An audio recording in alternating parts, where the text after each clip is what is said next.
February's mercurial skies have hurled down hailstones and pounded relentlessly percussive rain on window panes for weeks on end. But now the cloud concerto quietens.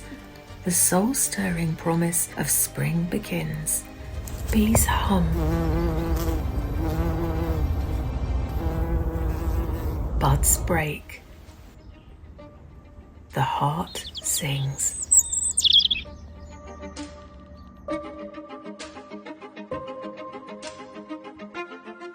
I found these lively metal bird sculptures on Amazon and attached them to the plant pot display frame. In the dormancy of winter, they added visual energy and look even more delightful now that crocus bulbs, alpine and woodland flowers are blooming.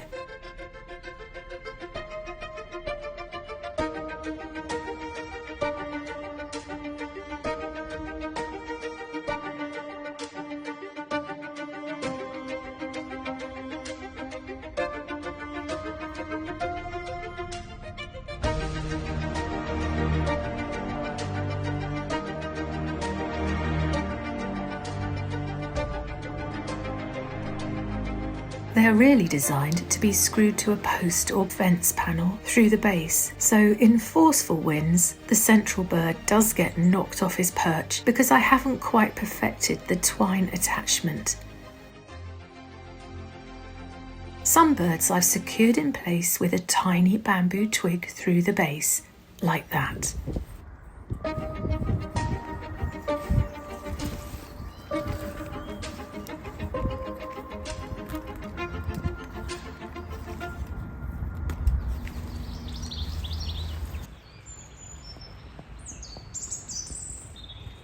We're enjoying the extra charm they add to the tabletop floral display.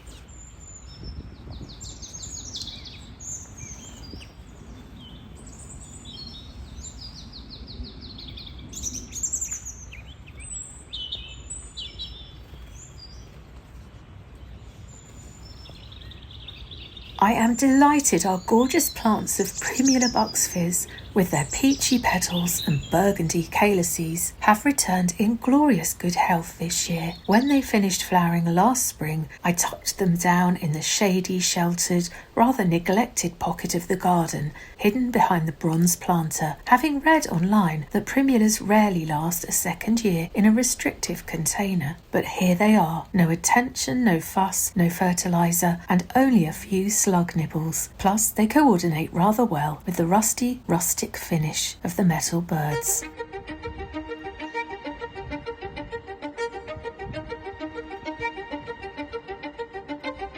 A happy accident has occurred, or rather a pleasing evolution. Self-seeded Crocus tomassinianus, which hates our waterlogged clay soil but loves well-drained containers, has self-seeded in the perennial bowl of Greek Squill. So, on overcast days, the crocus cups remain closed and the divine blue, delicate starburst towers of Squill steal the scene.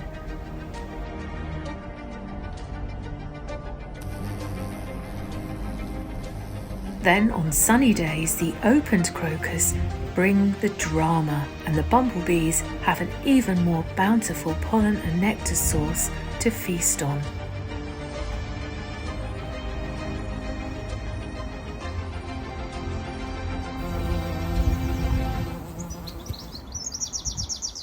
Valentine's Day this February was full of romance.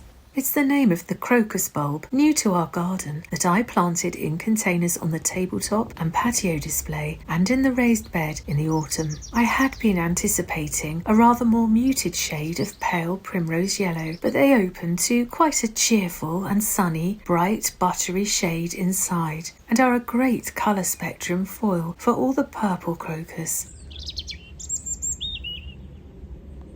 we appreciate their goblet form, their rather elegant bowls of sunlight, which provide both a postprandial resting place for an oversatiated bee and a handy hiding place for a naughty little slug if you can spot it, both of whom find the pleasures of romance irresistible.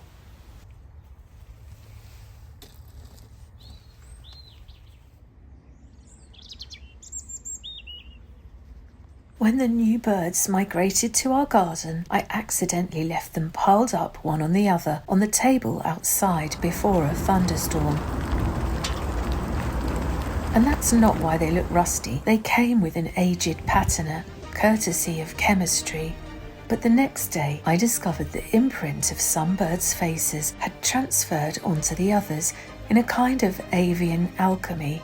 And I rather like the effect. It makes me think how we too carry the imprint of those close to us, how the alchemy of kinship and friendship changes and shapes us as a person.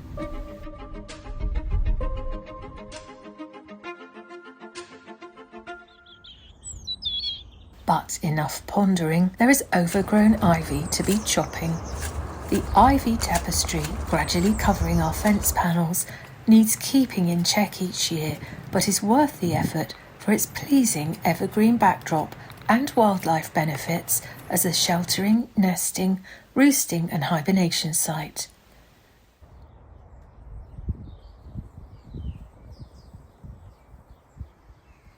Ivy foliage is a favoured overwintering place for the comma and brimstone butterflies,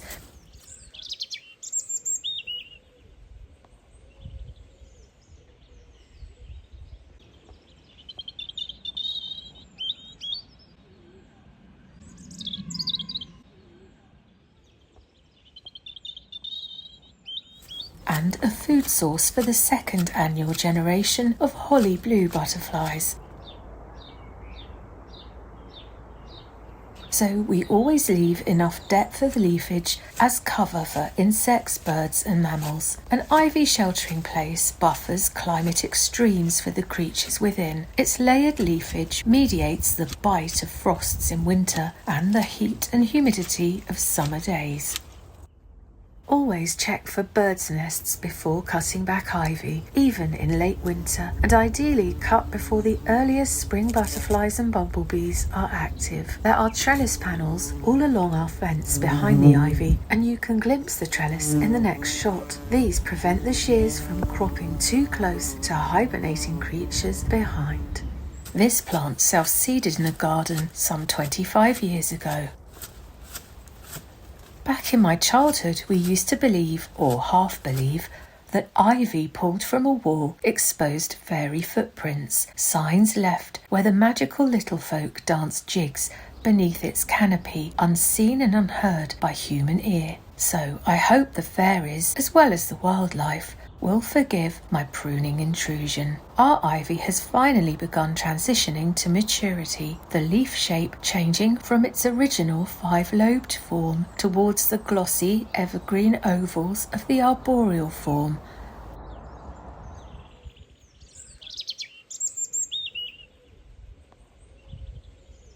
Bearing tiny pollinator-friendly flower clusters in late summer and autumn, followed by bird-sustaining berries in winter and spring.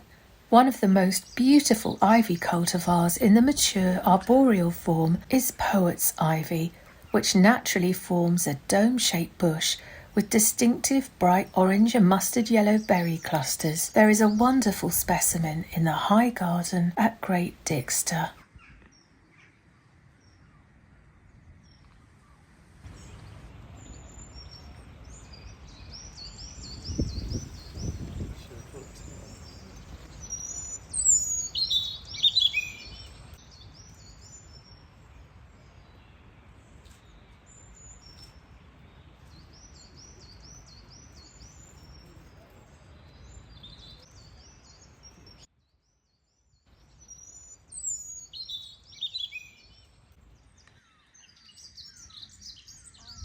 If you don't wish to wait 25 years or more for your climbing ivy to develop into the mature flowering form, be sure to propagate from an existing mature form shrub rather than a juvenile creeper, or look for plants labelled tree ivy, arboreal ivy or arborescens. On our recent visit to RHS Wisley, which is the Royal Horticultural Society's flagship garden in southeast England, we watched male blackbirds gorging on ivy berries. This ivy plant is really asserting its ownership of the building, giving the fairy tale feel of a cottage being gradually engulfed by ivy's embrace.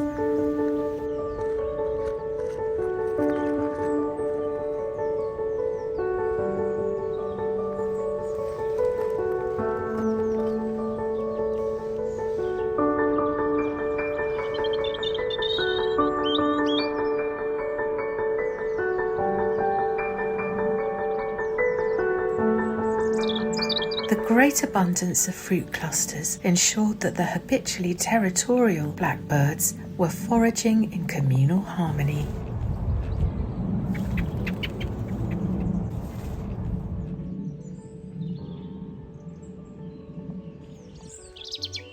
This is striking Cryptomeria japonica elegans. It's a chameleon evergreen, bringing a seasonal journey of colour to the garden, with constancy of form, yet gradual transformation of appearance throughout the year. This conifer turns from blue-green in spring to a fresh green shade in summer, before autumn and winter bring a suffusion of fabulous burgundy red and rusty tones. The colour changes are especially pronounced in exposed sites with full sun.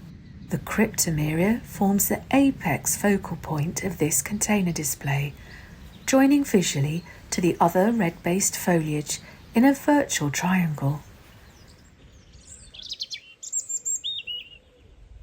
This trio of a central vertical accent and colour echo punctuation points is a great design trick, a way to ground any eclectic pot display with a sense of order and unity.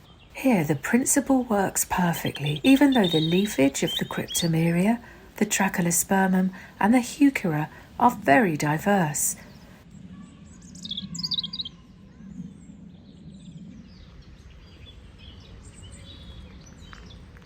Trachelospermum asiaticum Theta is another chameleon evergreen that takes on rich, bronzy burgundy tones in winter. This Asiatic jasmine has thin, dramatically elongated leaves that will return to green come summer months, when fragrant clusters of creamy white flowers emerge. This versatile and quirky beauty will twine its way up a trellis or can be planted to spill artfully from a container. A completely green display would of course be soothingly harmonious, but the tripartite of rich red tones adds a vibrant energy and flow to the mix, while retaining a pleasing sense of balance.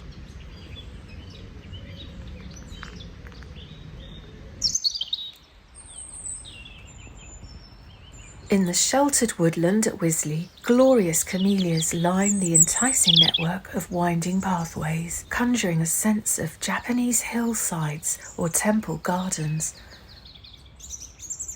While at Wisley Laboratory, a smooth-limbed, exquisitely cloud-pruned form is covered with burgeoning buds and just beginning to open, with eye-catchingly bicolour blooms, a beautiful living artwork skillfully sculpted from a venerable old camellia specimen planted almost 100 years ago.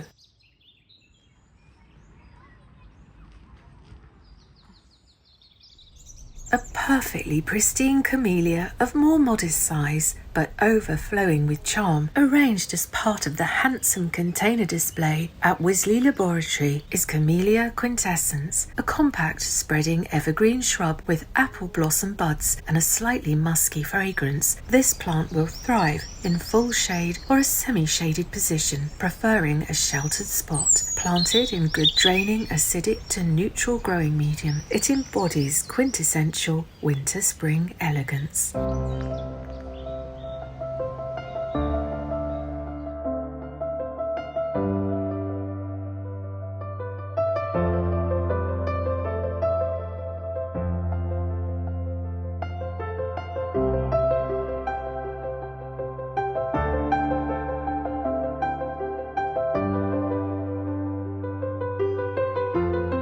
margins of the wilder area of Wisley, known as Oakwood, in the Bamboo Grove, we appreciated how removing the lower foliage from canes magnifies their vertical form and colour impact, while emphasising the contrasting softness and gentle movement of light feathery foliage above. The canes seem to glow in low rays of sunlight, as if illuminated from within.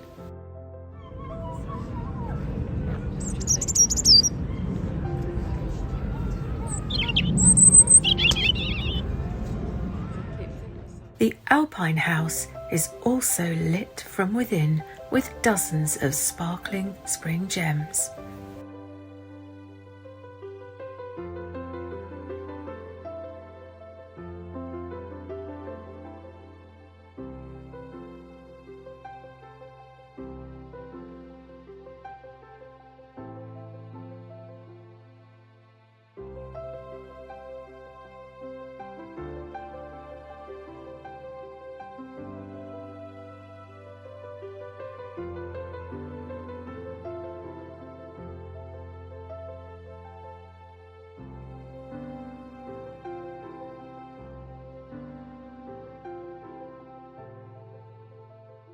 In February, delightful primroses begin appearing in earnest around woodland edges, along hedgerows and riverbanks, although the bravest souls began making their appearance back in December.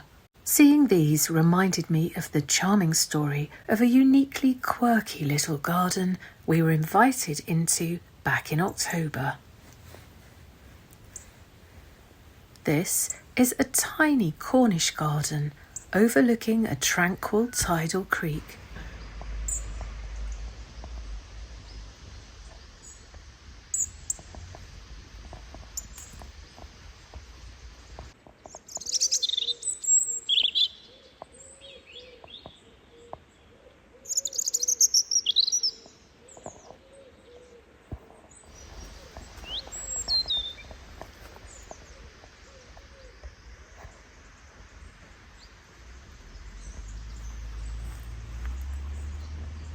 It sits on the top of an old disused quayside lime kiln, where once upon a time limestone was burned to produce quicklime, mainly used as a soil dressing on arable farmland to reduce acidity. The lime kiln is a historic structure, last used industrially in the 1800s.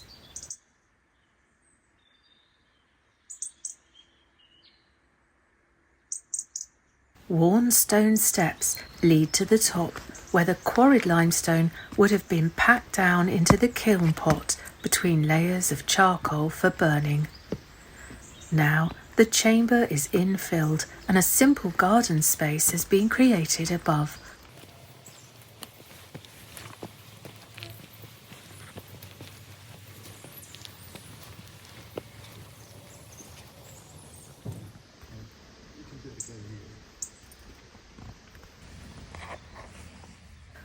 Where the stone walls are softened by the foliage of self-seeded wild flowers.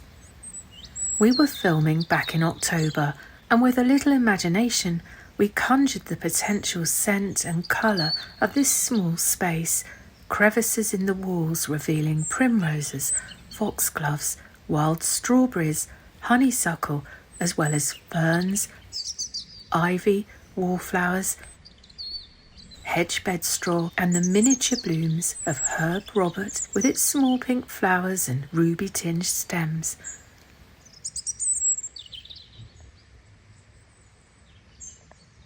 And cascading tendrils of ivy-leaved toadflax. Today, the garden and associated buildings are owned by the National Trust, but the former tenants of the farmhouse here, who took up residence before the outbreak of the Second World War, were an enterprising family with a dairy herd and flower farm, and who rented out rowing boats and fishing rods to holiday makers.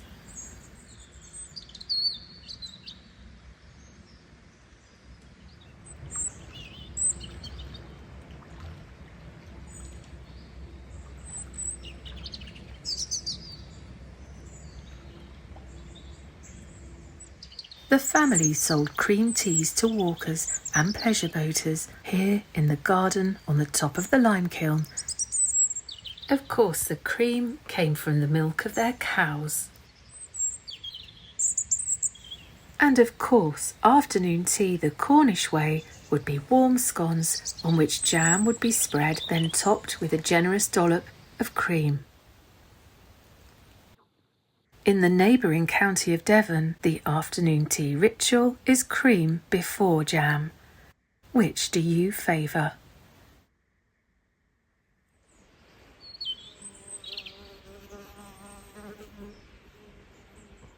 The story of the kiln intrigued me because at that time it so happens that a cousin of mine, an author, was staying in one of the houses on the opposite side of the creek. Her name was Daphne du Maurier, but in case that sounds like a very grand connection, Daphne was actually a very distant fifth cousin, and I never knew her except through the pages of her atmospheric novels. By coincidence, another fifth cousin, unrelated to the du Maurier family and equally distant in my family tree, took a starring Oscar-nominated role in a movie based on one of Daphne du Maurier's most acclaimed psychological thrillers, the Gothic novel Rebecca. The director was Alfred Hitchcock, and the actress cousin was Joan Fontaine, taking the role of the naive and self-conscious new wife, the second Mrs. de Winter. It's amazing who you find in your family tree if you throw the net wide enough.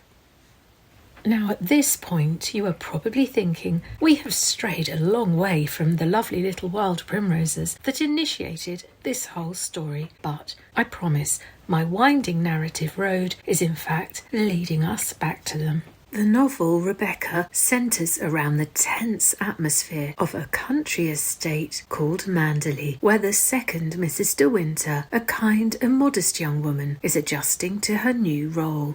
The significance and symbolism of flowers in the landscape is woven through the pages of the book like the tapestry of foliage and wildflowers rooted through the stones in the walls of the limekiln garden.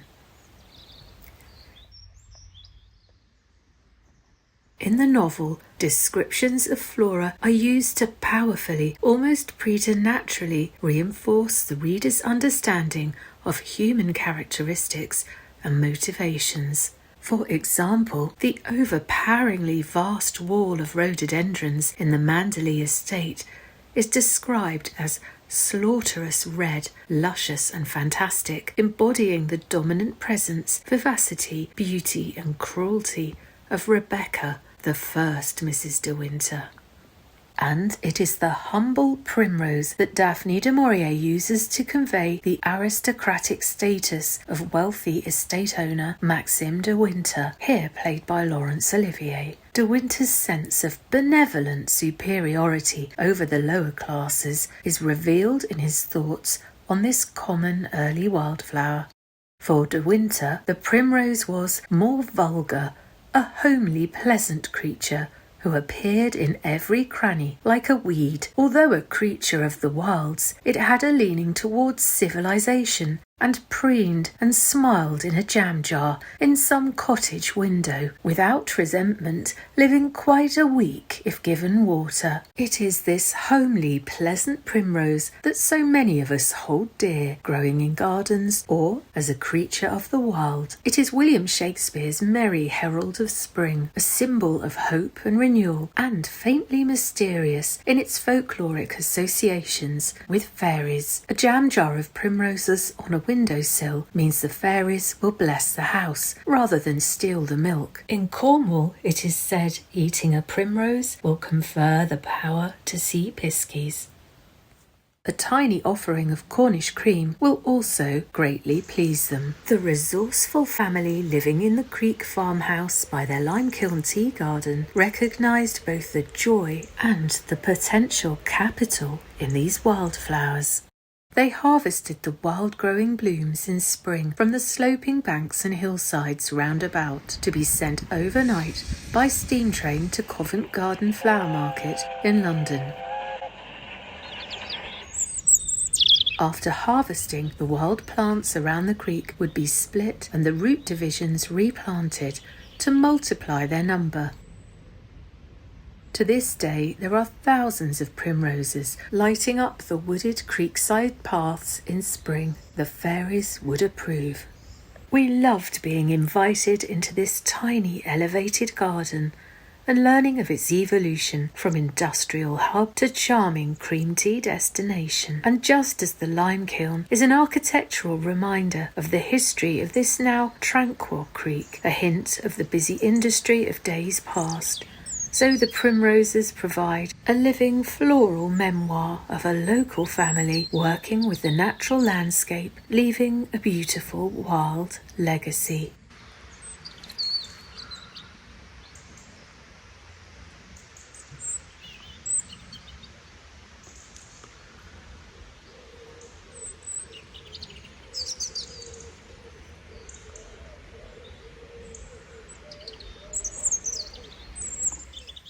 Back in our own garden, we are enjoying a very modest number of sweetly charming primroses in pots, a pretty cultivar called Clotted Cream, which does look good enough to eat.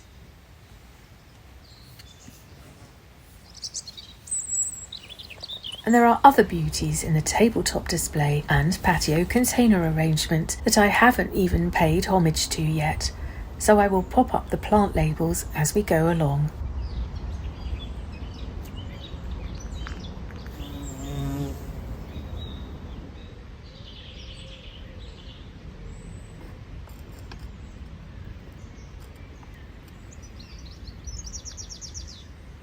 Thank you for joining us today. It's good to have your company, and our heartfelt thanks to everyone who enjoys our tours and supports us by subscribing, liking and commenting. It really means so much. Until next time, friends, we wish you all flowerful times and nature-soothed minds.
Question: what is a frog's favourite flower? A crocus. If, like us, you are readying to select and sow seeds for summer annuals, dreaming up a plant wish list, or busy designing garden changes for the year ahead, maybe you'd like to join us in revisiting some delightfully inspirational, world-class designer gardens created at the RHS Chelsea Flower Show in previous years. If so, we'll leave the links here. See you soon, friends.